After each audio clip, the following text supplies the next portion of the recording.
ভারত কখনো গণতন্ত্রের সপক্ষের শক্তি এটা দাবি করতে পারে না। বাংলাদেশের লুটেরা, বাংলাদেশের গণহত্যাকারী, বাংলাদেশকে নিশ্চিহ্ন করা মুক্তিযুদ্ধ বিরোধী শক্তি শেখ হাসিনাকে জায়গা দিয়েছে।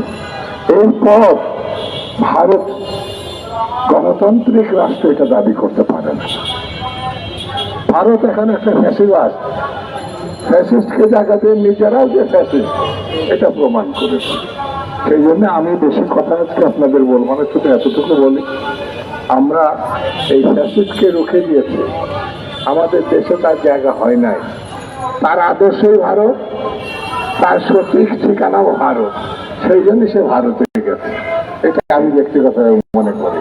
আর তাকে জায়গা দিয়ে, তাকে রেখে ভারত কখনো গণতন্ত্রের সপক্ষের শক্তি এটা দাবি করতে পারে না। তার একটা ফ্যাসিস্টের সঙ্গেই থাকতে পারে। বন্ধুরা, আমাদেরকে ঐক্যবদ্ধ থাকতে হবে। আমাদেরকে নানাভাবে উস্কানি দিচ্ছে ভারত, পার্শ্ববর্তী দেশ। এই দেশে গণতন্ত্র বিনাশী শক্তিকে শুধু রাখি নির্বাচন ব্যবস্থা ধ্বংস করেছিল এই দেশটি। শেখ হাসিনার মধ্য দিয়ে তিনটে নির্বাচন করে প্রমাণ করেছিল যে বাংলাদেশে কোনো নির্বাচনী ব্যবস্থা নাই। সে নির্বাচনের নামে জালিয়াতি করেছে। এই নির্বাচনী ব্যবস্থা ধ্বংসের মধ্য দিয়ে, গণতন্ত্র ধ্বংসের মধ্য দিয়ে বাংলাদেশটাকে সকল অর্থে ভারতের কৃতদাসে রূপান্তরিত করেছে। হয়তো আরেকটু সময় পেলে লেনদেন তর্জির মতো বাংলাদেশটাকে ভারতের সঙ্গে যুক্ত করে ফেলছে। বন্ধুরা, এই পারে নাই বলে তারা পারবে না এই কথা ভাবার কোনো কারণ নাই। নানান ষড়যন্ত্র হচ্ছে বাংলাদেশকে ধ্বংস করার জন্য, নানানভাবে, নানা দিক থেকে বাংলাদেশকে যাতে তাদের কবজার মধ্যে তারা নিতে পারে।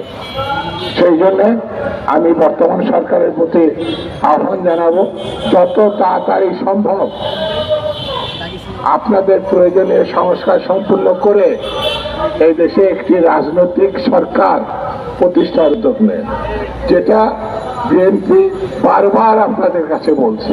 বারবার সেই উদ্যোগ না নিলে জনগণকে ঐক্যবদ্ধ রাখা কঠিন হবে।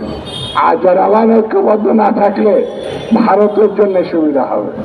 সেই জন্য সকল ষড়যন্ত্র মোকাবেলা করার জন্য মানুষকে ভোটাধিকার ফিরিয়ে দিতে হবে। মানুষের পছন্দে ব্যক্তিকে নির্বাচিত করার ক্ষমতা দিতে হবে এবং সেই নির্বাচনের মধ্যে দিয়ে একটি সরকার, গণতান্ত্রিক সরকার প্রতিষ্ঠিত হবে, যারাই শুধুমাত্র দেশকে রক্ষা করতে পারে, মানুষকে ঐক্যবদ্ধ হিসাবে রেখে।